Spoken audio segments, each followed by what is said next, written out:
C'est bon. Ok.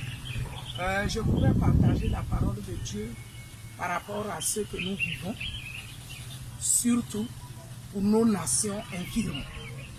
Mais le Seigneur Jésus-Christ est celui qui a fait marcher les paralytiques. Et le temps de faire marcher nos nations infirmes est arrivé. Et le résultat s'y trouve en toi. La solution s'y trouve en toi, Église. Je te parle ce midi. Au nom de Jésus-Christ de Nazareth. Il fut un temps par le passé qu'il y a eu. Il fut un temps qu'il y a eu quelqu'un nommé Élie le prophète. Il y avait 2 Élie dans la Bible. Mais cet Élie dont je vous parle, c'est celui que Élisée le prophète a placé, Élie le Tisbite. Quelle a été l'œuvre de ce temps? Il a été prophète authentique. Et le temps pour que toi, Église, pour que toi, servante, serviteur de Dieu, pour que toi, enfant de Dieu, tu rentres dans le plan parfait de Dieu. Parce que le temps de Élie, le Saint-Esprit venait et il repartait. Mais le temps dans lequel tu es, le Saint-Esprit est permanemment avec nous sur la terre jusqu'à la fin du monde. Il dit pour tous ceux-là qui croient en lui, Jésus-Christ, le Saint-Esprit commence à œuvrer avec lui et à travers de lui pour le bien de la cause du royaume de Dieu. C'est pourquoi je veux partager cette parole pour interpeller quelqu'un qui a eu l'appel, qui avait l'appel et qui a négligé son appel.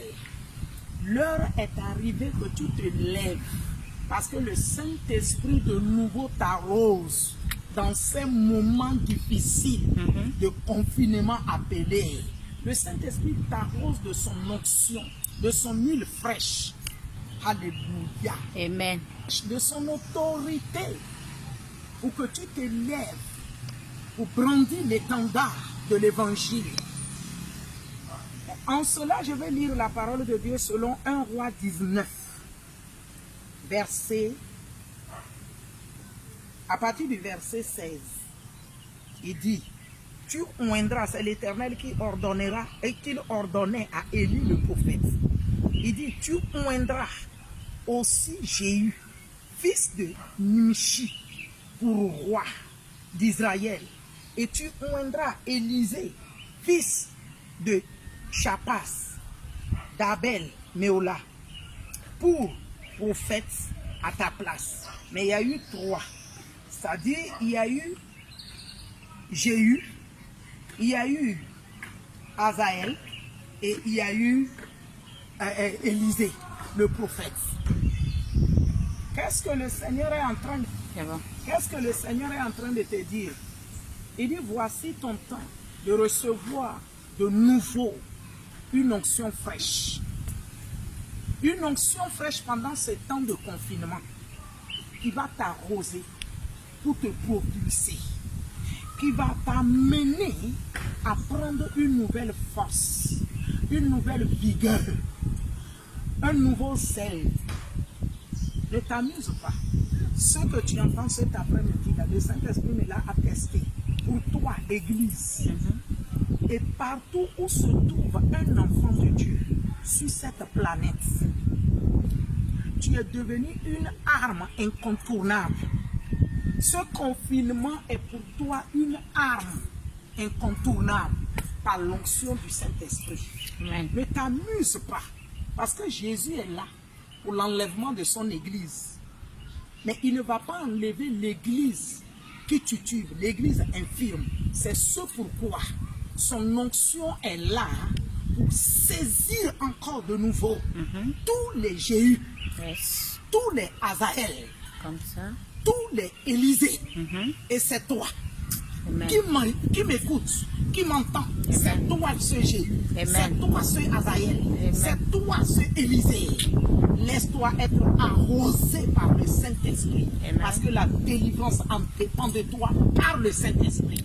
C'est à travers de toi qu'il veut répandre cette délivrance. Je voudrais parler à l'Africain. Partout où tu te trouves, la délivrance de l'Afrique passera par toi. Amen. Et parce que la délivrance de l'Afrique passera par toi, peu importe le retard que tu as connu, l'onction est disponible. Parce que le Saint-Esprit est là pour accomplir la prophétie du Seigneur. Et je te présente la nation togolaise qui commence à la délivrance. Qu'est-ce que Dieu va dire à Élisée, à Élie? Dieu va dire à Élie, reprends ton chemin. J'ai eu pour roi, Azaël pour roi, Élisée pour prophète à ta place. Quand il arrivera qu'un ennemi échappera à l'épée de Jéhu, il tombera à l'épée de Azaël. S'il échappe à l'épée d'Azaël, il tombera à l'épée d'Élisée. C'est où que tu te trouves, ta prière, ta proclamation sur la nation togolaise, sur l'Afrique, pour voir la délivrance. Le Saint-Esprit entend et écoute. Et il exécute pour la gloire de Jésus-Christ. Parce que l'onction est là dans ton confinement. C'est pour la délivrance. L'Afrique doit être délivrée. Commençant par le Togo. Peu importe le retard qu'a connu cette nation, le Togo. Peu importe le plan du diable. Appelé le serpent, l'ancien, l'onction sur ta vie de terrasse. Pendant qu'il s'échappe à ton onction, il tombera à l'onction de ton frère, ta soeur en Christ, qui se tient où que ce soit. Pendant qu'il s'échappera là-bas, il tombera également. Parce qu'il y a eu 3 onctions sur 2 rois et 1 prophète. Et qui n'a pas manqué d'être réalisé.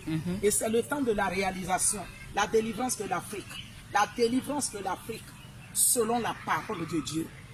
C'est ton heure, frères, sœurs africains. C'est ton heure.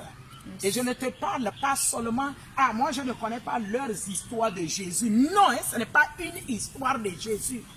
Il a utilisé l'âne même pour parler à un prophète. Donc tu n'as pas Jésus-Christ, tu as Jésus-Christ. Parce que l'affaire de l'Afrique, le Saint-Esprit va utiliser qui il voudra. Amen. Commençant par toi qui es en train d'écouter cela.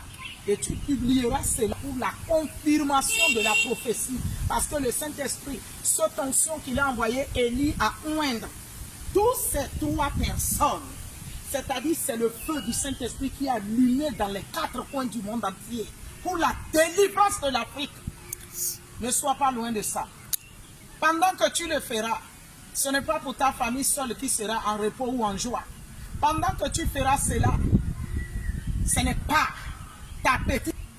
Pendant que tu le fais, ta petite personne seule ne bénéficiera pas.